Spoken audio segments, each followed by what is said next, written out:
a key piece of legislation actually made its way through a big hurdle in the Senate this week, and it's now going to be brought into the Senate for debate on the floor. The bill I'm talking about actually is called the enhanced background checks, and this is going to enhance the background checks for gun show purchases and also enhance the background checks for internet sales. So whenever one of these bills are brought into the legislative process, I always ask myself a few questions. Number one is, who was this bill written by? Well, this bill was written by an actual committee, a bipartisan committee. One of the head people in this bipartisan committee was Pat Toomey. He's a Republican from Pennsylvania. One of the other things I look at is, why is this bill being introduced now and what's actually in it? Well, this bill, like I said, is supposed to enhance background checks and make it harder for people to buy, or criminals actually, to buy firearms at a gun show, and to also buy firearms through internet sales. Well, I'm a little confused, because if you buy a firearm from a dealer at any gun show, regardless of what myth you've heard, they actually have to run a 4473 or a background check through the NICS system on them.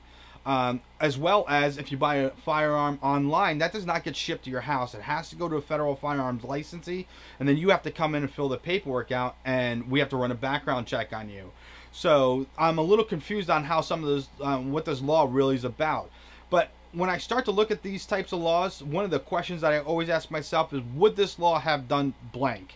And in this case, would this law have stopped some of the massacres that is actually being used to perpetrate this law, to push this law?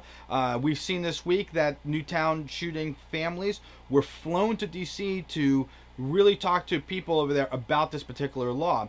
And so, again, would this law have stopped Newtown? Unfortunately, this law would have not have stopped Newtown. There was nothing that he did in order to get those weapons that were legal.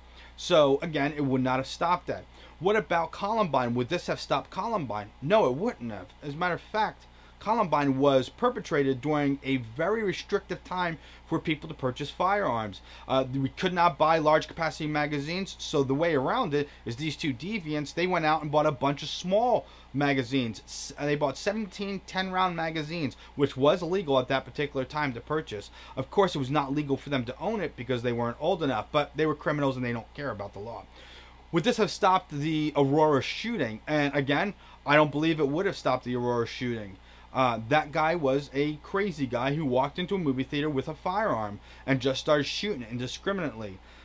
The other thing that I look at is, would this have stopped Lone Star College incident? Would this have stopped a guy from going on to Lone Star College and injuring all those people? And the answer to that is, of course not. He used a knife. This bill is only for firearms. So, again, when we start looking at these bills, I really think these bills are feel-good laws, because legislators need to understand one thing: you cannot legislate bad people from doing bad things. They're going to do it anyway. If we were going to just legislate our way to safety, then why do we still have DUIs? Why do we still have people who are overdosing on drugs? Why do we still have people committing murder? Those are all illegal anyway. You're not going to prevent the next massacre by passing this law. This law is only to make you feel good, and it's to restrict the rights of gun-owning people who use their guns in order to protect their families. And you really need to start talking to people who've actually pulled a firearm out to save their life. I myself have pulled a firearm out twice in my vehicle to save me and my daughter's life. If you restricted me from that, my daughter and me could be dead today. If you have any questions or any comments, you can contact me on Facebook, YouTube, or Twitter under Family Tactical Training, and I'll be happy to answer any question for you.